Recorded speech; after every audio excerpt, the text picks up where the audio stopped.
Kelly Ruley as the plaintiff and Michael Davis as the defendant.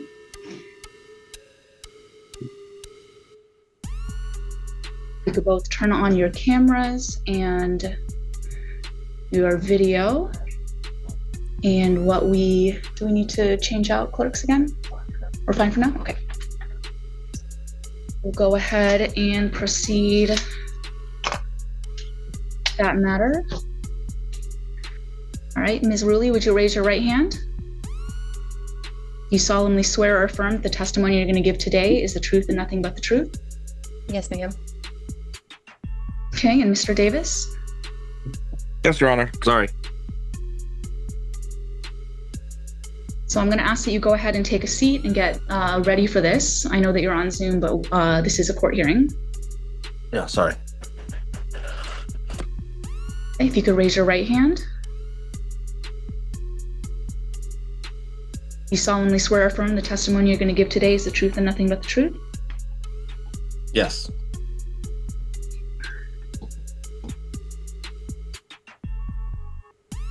All right, Ms. Ruley, if you would like to go ahead. Again, what I'll be doing is I'll be hearing from you. I'll then be hearing from Mr. Davis, and then I'll give you a brief opportunity to respond. Okay. I brought this claim today. We had an agreement. We've had a child together, which is two and a half years old now. I have been the sole provider from him since his birth. In which point, 5 months old, I had to move back to Tennessee in order to get help with finances and childcare and basically anything I needed as far as supporting the child. So I did what I needed to, moved back to Tennessee. At which point, there had already been a parentage. The courtroom opens with procedural clarity. The judge notes appearances, then invites counsel to proceed on temporary orders. Counsel explains the case history, emphasizing the pro se filing, absence of temporary orders, and lack of prior support rulings. Parenting time is outlined carefully, including alternating weekends and short midweek visits. Importantly, counsel clarifies the mother is now agreeable to keeping that schedule unchanged. This framing sets the tone. No accusations, no dramatics, only procedural gaps. The court is asked to step in where paperwork failed, establishing structure until a full hearing can resolve deeper disputes for all parties involved now. Case that was opened in the state of Washington, that was opened in August of 2023. We appeared in court October of 2023. The judge granted the motion for paternity testing. Paternity testing was done in February the following year. Paternity was proven on our son in March of that same year, of which point the discussion between Mike and I had been for Mike to meet Jaden for the first time. In August of 2024, we had communicated in which Mike had agreed he wanted to come out, meet Jaden for the first time, so I agreed to it. There was an original agreement at that time for if he wanted to fly out and meet Jaden, I would fly back out to Washington in order to pick Jaden back up. With this being said, we also had numerous conversations as far as the trip being about Jaden, him spending time with Jaden. Initially, I was under the impression it was going to be a week that he spent time with Jaden. However, that week was shortened down to a Friday through a Sunday. Attention shifts to living circumstances and employment. Both parents have left the shared apartment and returned to their parents' homes. Counsel describes a 4-year marriage and a mother primarily acting as a stay-at-home parent. Her limited work occurred only during school hours, leaving minimal employment history. In contrast, the father works as a diesel mechanic earning approximately $56,000 annually. Though expenses are similar, income is not. The argument centers on imbalance. One parent supports 3/4 of the household with no income, while the other supports 1/4 with full earnings according to sworn filings. Day trip to Tennessee to meet his child that I had been taking care of for the first time ever. He flies in on Friday, August the 11th, at which point I did submit evidence to show that basically he made the statement that he could be available to my schedule after having the conversation of having to leave work, making arrangements for him to see Jaden, spend time with Jaden, so on and so on. Therefore, I ended up, because of lack of communication, having to miss an entire day's work that Friday that he flew into town. Through the period of Friday through Sunday, there was a total of 9 hours that was spent with our child. For the first time meeting him in his life, therefore, as a mother that had been solely providing for him for an entire year of his life, I was not comfortable sending him across the country with somebody that basically was still a stranger to him. Therefore, when I started getting cold feet on the situation, Mike decided, by begging and pleading, me giving in, because as a mother, I do want a father figure to be present in Jaden's life. I agreed with evidence. The financial request is presented methodically. Exhibit 1 proposes spousal maintenance of $1,000 monthly and child support of $969. Daycare costs are acknowledged. Mother's income is listed as 0 due to her planned entry into nursing school. The judge briefly confirms the timeline. Counsel explains resulting household cash flow, emphasizing proportional fairness rather than punishment. The math is repeated slowly for clarity. Counsel argues temporary maintenance equalizes opportunity, not lifestyle. Alternatively, without maintenance, child support would increase. The request is framed as temporary stabilization until education and employment improve for the children involved here today. That yet I've supported that if he were to fly Jaden back to Tennessee, that I would agree to it. Therefore, I did agree to it because he showed me proof of the plane tickets, that he had intent to return to Tennessee on the date we had discussed, just to get a text message while I'm at work on Wednesday the following week saying that if I wanted Jaden back, I had to come get Jaden from the state of Washington. With that being said, of a mother that has taken sole care of that child for an entire year of his life, I did what I felt any mother would do. I dropped everything to fly across the country to get my child to make sure he was safely returned to me, because I still had not had any civil conversations at which point that benefited either me or Mike as far as his involvement with Jaden. So all the expenses that trip cost me was from the equity from my previous divorce, and I retained a lawyer while in the state of Tennessee. The judge actively engages, requesting alternative calculations at lower maintenance levels. Defense counsel responds, emphasizing the short-term nature of the marriage and the father's obligation to another child. A multifamily adjustment is raised.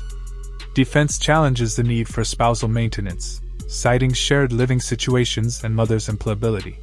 Prior work history and potential income are highlighted. Child support figures are presented using different assumptions. The tone remains professional, not accusatory. This exchange underscores the court's task, balancing statutory factors, competing worksheets, and incomplete information, all while issuing a temporary order without full evidentiary development based solely on filings presented today. Because we did not have a parenting plan in place to say who had custody of Jaden and who did not.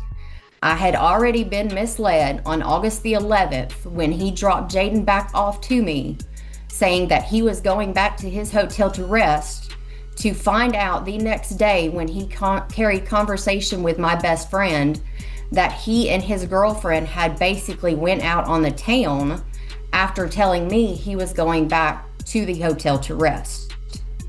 Therefore, that was the more than second time. I'm sorry to interrupt you. I'm sorry to interrupt you, but that's the nature of these hearings, is that I get to interrupt and to ask questions. Yes, did I hear you right that there was not a parenting plan in place at this time? Correct. Okay. And then I just want to clarify. So Michael came out Friday through Sunday to visit, and then after that he flew back to Washington? Yes, with Jaden? Yes, ma'am. And the understanding was that Michael was going to bring him back? Yes, ma'am. Okay, but at this time, there was no parenting plan or anything in writing about this. Correct. The court then explains its reasoning aloud. Short-term marriages rarely justify long-term maintenance, but transition support may be appropriate. Income disparity is acknowledged, yet child support remains the primary mechanism.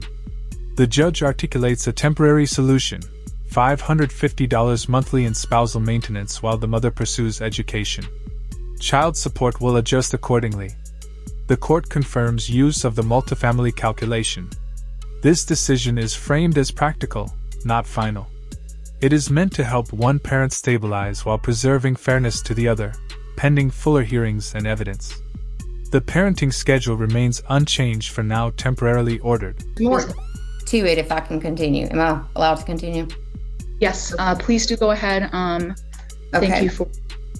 When I got to the state of Washington and dealing with not only Thurston County Sheriff's Department, I dealt with Tumwater Police Department, I dealt with Pierce County in order to guarantee the safe return of my child, because I had been told basically that I was not getting my child back until the date that we had originally agreed on. I filed through Pierce County, which was later granted a habeas corpus in order to get the child back. Therefore, the law enforcement could enforce for me to get my child back. I also, at that time, filed a parenting plan with Pierce County at that time, therefore, to get the process started of the parenting plan, because I was not aware the way the parentage case read was it basically was just acknowledging both of us as the parents. It did not say who had custody and who had not. However, again, I was the one that has been supporting this child from the very first day of birth. Discussion turns to unresolved debts and logistics. The court inquires about leftover bills from the apartment. A security contract totaling $1,100 is explained. Both parties signed, and payments continue despite non-use. The judge indicates the obligation should be shared and asks counsel to explore termination options. Attention then shifts to start dates. Retroactive support is declined. Payments will begin January 1st, with recent funds credited appropriately. The judge reflects on common issues in Pro Se filings, noting temporary orders are often overlooked due to form limitations. Counsel is directed to draft the order for the court's approval promptly. So at which point I jumped through hoops while in the state of Washington in order to guarantee that I did get my son back in a safe manner, back safely with me, because I had already been misled by Michael. And how was I to know that I was going to get him back on the day that he said he was going to give him back? I wanted to make sure that happened, because as any mother would do, that child has been in my care since day one. And with this being, I'm sorry. Did you have more? I do. Okay. The day that they flew into town, we had conversed about me only taking a partial day of work off.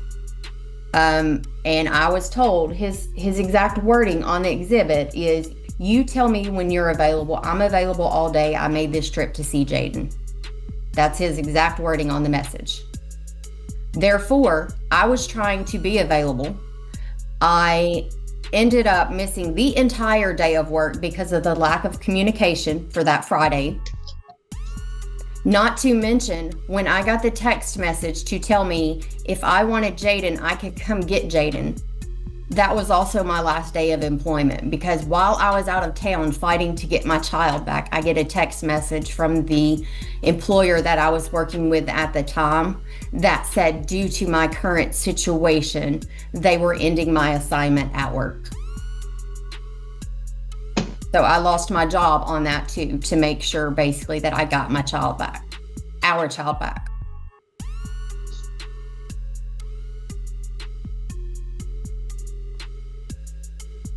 Okay, thank you. Mr. Davis?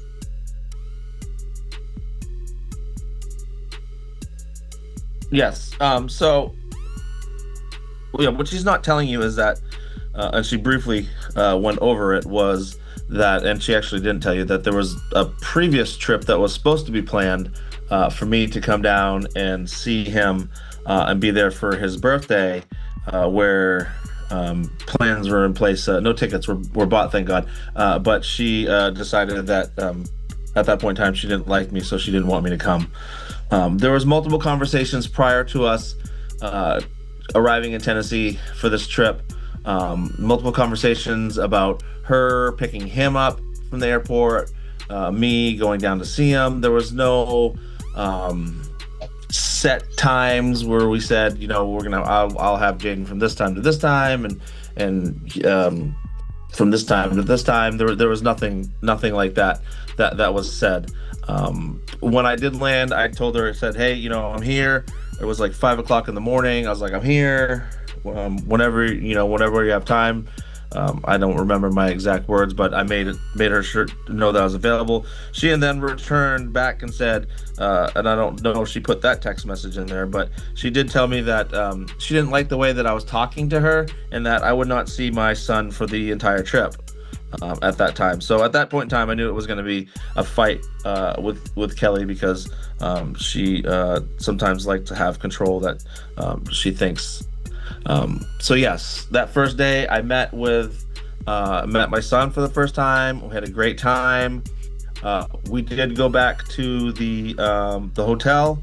And honestly, what I do on my free time when I'm not with my son should be of no concern to her at all. Whether I tell her I'm going back to my hotel to rest, or I'm going back to my hotel to do whatever. If I'm not with my son, and when I'm with my son that he's taken care of, which there's never been a complaint that he hasn't, it's really none of her business what I do with my free time. Whether I wanted to go out and see downtown Nashville, because I had never been to Nashville before in my life, or if I wanted to go sit in the hotel pool. But she made it about her, and that, I was I guess when I was supposed to come to Tennessee, it was just supposed to be, be in my hotel waiting to be available to her or whatnot. The original plan did not get changed until Sunday, when she brought that up, saying, oh, well, you didn't want to spend any time with the child. You went out to downtown Nashville and partied it up, which was not even close to the truth. Yeah. And the whole time that we had Jaden, she would like to state that she was tracking me, but she was not tracking me at that time, because when we got back to the hotel Sunday night, getting ready to leave. To go ahead and so the crux of this matter has to do with whether there's any money owed to Ms. Ruley for her expenses to fly out to Washington. So maybe if you could go. I understand that you're upset by some of the things that she said, but those aren't things that necessarily come into my there was judgment. never an agreement to pay for anything. There's never, I mean, we're getting to that point. So yeah, she then at the very last minute said, oh, well, you have to buy a ticket back, this, that, and the other thing. And I had bought the ticket and fully intended to do that. Then, like I said, there was no parenting plan in place. So then, as we get back to the hotel that night, she is tracking us. She had put trackers in Jaden's car seat that we had to, dig for and find. She also put trackers in his bag. So when we get back to Washington, I tried to file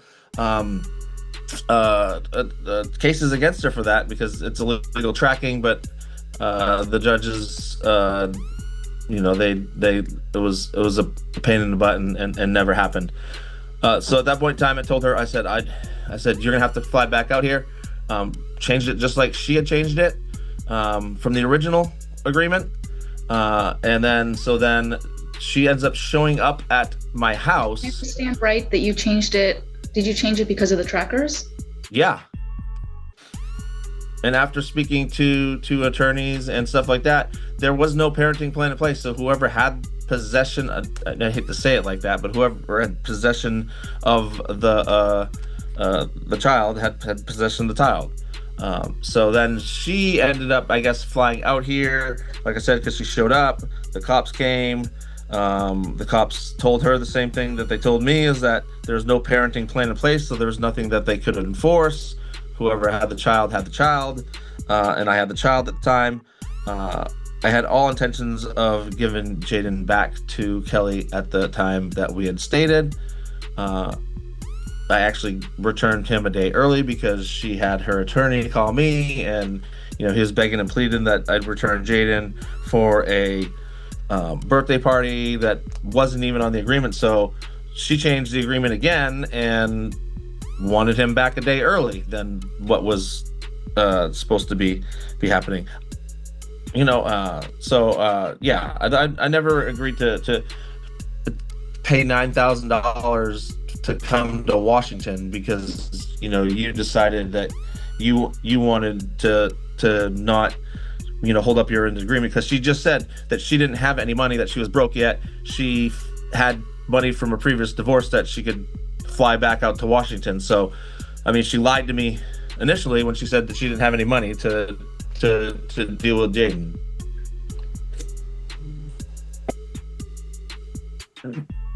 Because if she didn't have any money, how did she fly out here? She just stated that she had money in from her previous divorce or whatnot. So, her lying to me about, not having money to fly out was just a part of her thing that she does. She's taken me to court plenty of times, so. Okay.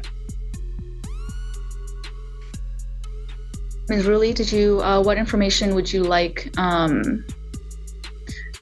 for me to know? And again, I want you to focus on any agreements that you had, as opposed to any discord that you had with Mr. Davis. And also, if you could walk me through, I didn't understand all of the expenses that you had highlighted. If we could talk about that as well. Okay. Initially, from what he even states on the exhibits that I submitted, the trip was about Jaden. The only reason Friday upset me, it wasn't the fact that he went out on the town. It was the fact that he broke the trust that we were trying to build by misleading me and telling me he was going back to rest is the reason he was dropping his son off at 7:30. Had he told me he wanted to experience Nashville, it would have been a different story. That was where my trust had started breaking. On Saturday, again, he said the trip was about Jaden. I did not hear from him until 1 o'clock Saturday afternoon, where he was requesting to meet up to get Jaden. Therefore, my friend, I had to go into work on a Saturday that I normally don't work in order to make up for the day that I had missed prior. And again, he had already taken pretty much half of the day and then reaches out to me and says he wants to meet up in order to get Jaden and spend time with Jaden. At which point, when Jaden was born, these trackers that he is mentioning were not put on Jaden's stuff when he came in the picture. I sent him proof prior to where those trackers were put on Jaden's diaper bag, every single one of Jaden's diaper bags, as well as Jaden's car seat. And rightly so, because I had no idea where my child was in the state of Washington had it not been for Google and just by chance knowing his girlfriend's last name. Secondly, the money that he is mentioning me getting from my previous divorce, literally the week that this happened is literally when that money was deposited in my account from my previous marriage. Had it not been from the timing on that money being deposited in my account, I would never have been able to fly out to Washington to get Jaden back to make sure that he got a safe return with me. So forgive me for being a concerned mother to want to make sure that my child is safe with somebody that he has no idea who he is.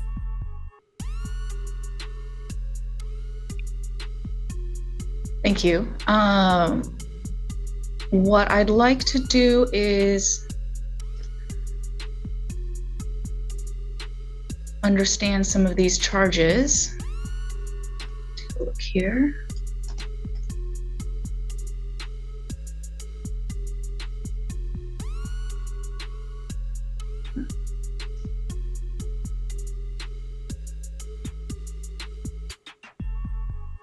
I'll go ahead and let you both know that my intent today is to take this matter under advisement.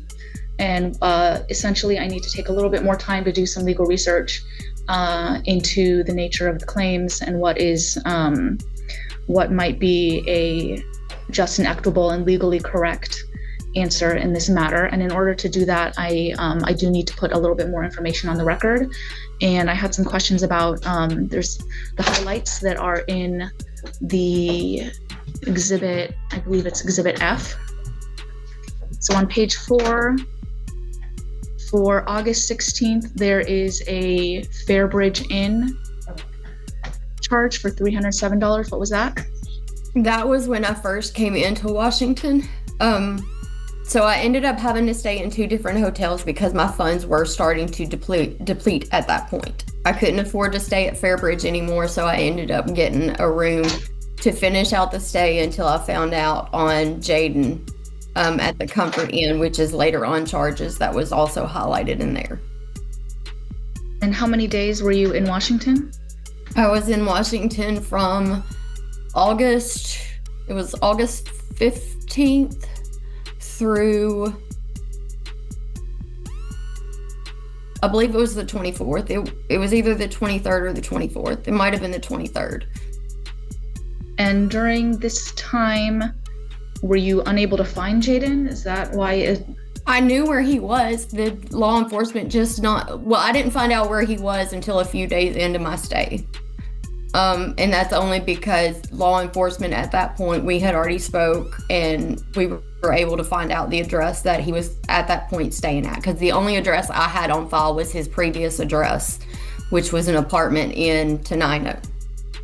Were you not in contact with Mr. Davis at this point? Well, I was the day after. So I landed in Washington that Thursday. He sent me the text message, but I was not in contact with Mike until the following day because I didn't know his location and I was scared if he found out that I was coming to Washington that he would flee with my son again and I would not get him.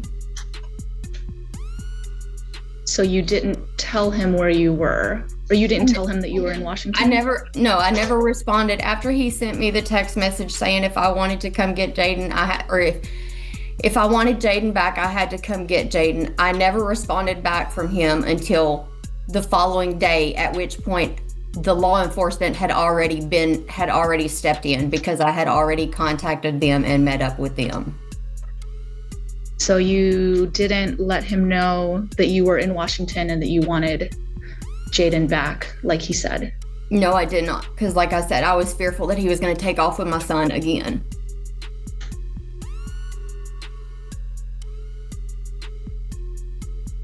Okay. If I could say something, Your Honor? What I will do is I will give you an opportunity to look into this or to respond. So take notes about anything that you'd like me to know, and I'll give you an opportunity to respond after this.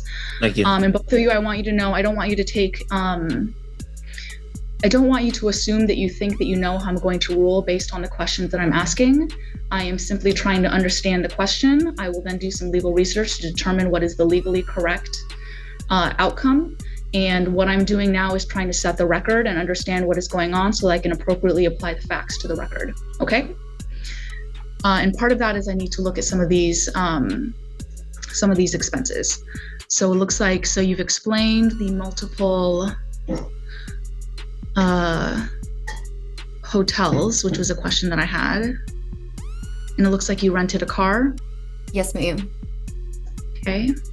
And what is the charge from 819 for $5,438? That was for my attorney that I was retaining in order to verify that but in order to make sure that I could get Jaden back. I retained Travis Groves as the attorney. In which at that point, I still wasn't even guaranteed that I'd get Jaden back.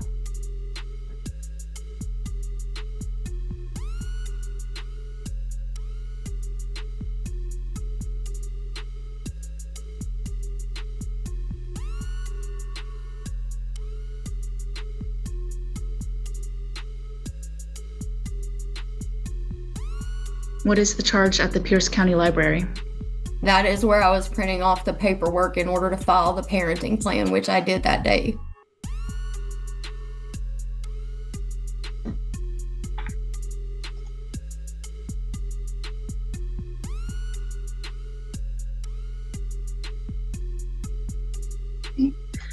Mr. Davis, you can have your opportunity to respond. Yeah, I just want to. She keeps like saying that, like, she never asked me for my address, or I would have given it to her. So that's the one thing. Like, she's like saying that, you know, I was hiding, like I wasn't ever planning on getting him back, and that was never the case. I never said I wasn't going to return him, or I wasn't going to get him back to where he belongs. So I just want to make that sure that's known. Can I ask for your perspective on why, this may not be legally relevant, but she has stated that she believed that you weren't going to return him, and that you stated that if she wanted him back, she had to fly out there. Can you have your response to that? Yeah, after she had changed the agreement, I basically did the same thing that she had done to me. I changed the agreement. We had an agreement originally that I would fly down, she would fly back. Then I get there, she gets mad, she changes the agreement. We get back, find that there's trackers, I change the agreement. There was no parenting plan in place. There's nothing saying you fly here and you fly here. We did have a parenting plan in place months later where it worked out that, and there was no issues where, you know, I would fly to get him and I would fly to return him. There was couple times where she flew out one way, but most of the time it was me flying both ways. That was in a parenting plan and an agreement. That was all set in stone.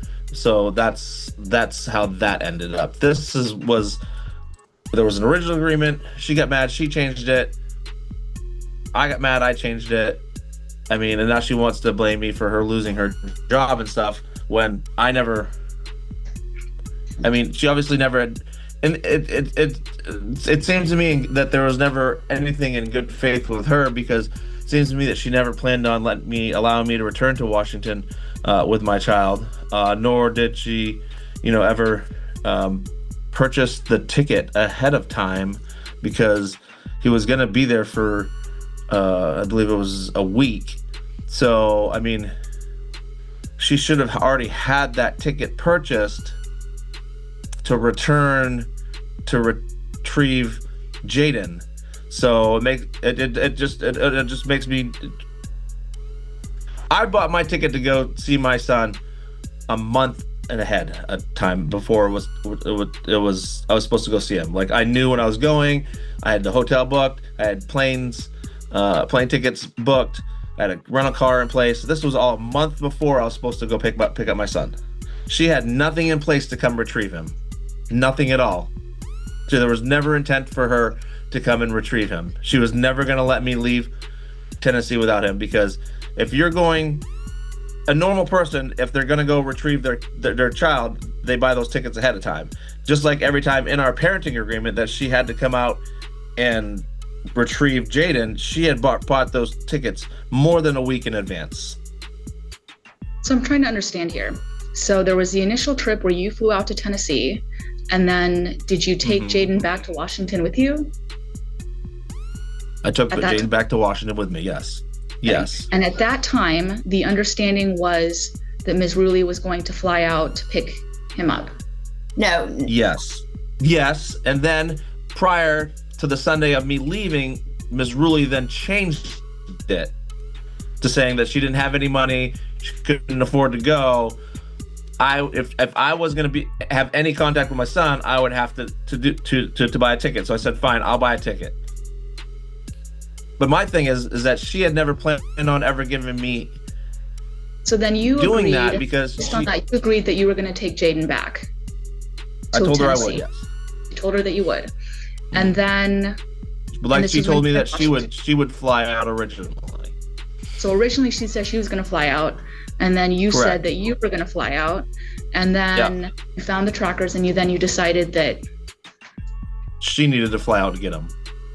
okay. What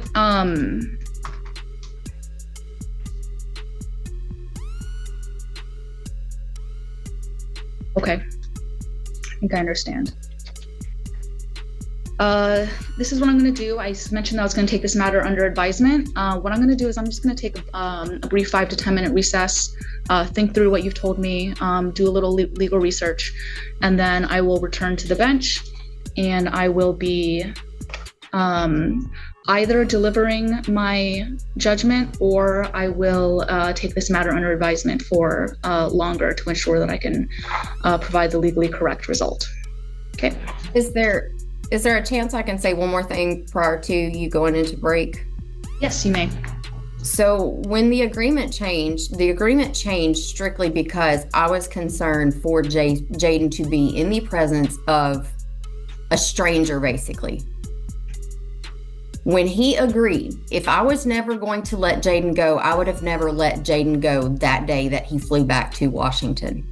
I had spoke to the courts here in Tennessee. I had spoke to local law enforcement. Multiple law enforcement agencies were telling me they advised against it. But being a mother wanting to have my child's father involved in his life, I still allowed it to happen. And there is the agreement, even if I don't know of any mother that would honestly let their child go with a complete stranger, not just to the bordering state, but across the country. And prior to that, as far as the addresses go, I never asked for his address, and I never pushed for his address because I never even had any idea he had moved. All he had ever given me for any type of communication was a P.O. box. That was it. So therefore, I was not comfortable with my son across the country not knowing where he was at or how to get in contact with him, with me being at that time the only one that was providing insurance for him if something were to have happened to him.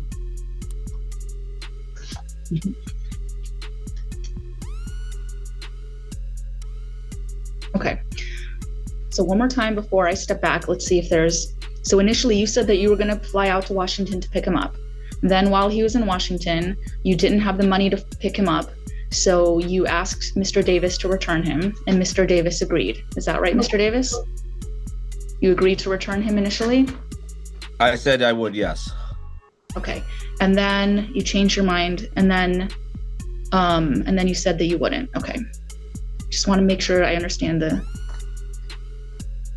after finding trackers. Okay. Anything else from either of you before I step off? Yeah, she never told me she was coming to Washington to pick him up, and that was that would have been a different conversation probably. But she decided that she just wanted to show up and do these things. So, I mean, if she would have originally just had her plane ticket scheduled and bought and paid for, she would have been okay. But it doesn't seem like she even had that in place. So I didn't have it in place because I was the only one providing for the child at that time. I did not have the funds. So you were going to buy it? You're going to buy it the week that I had him? Not to be having an argument on the record. The purpose of this is for me to understand what happened in this case, not for either of you to be arguing with one another. So with that, I will take a brief recess and I will return to the bench.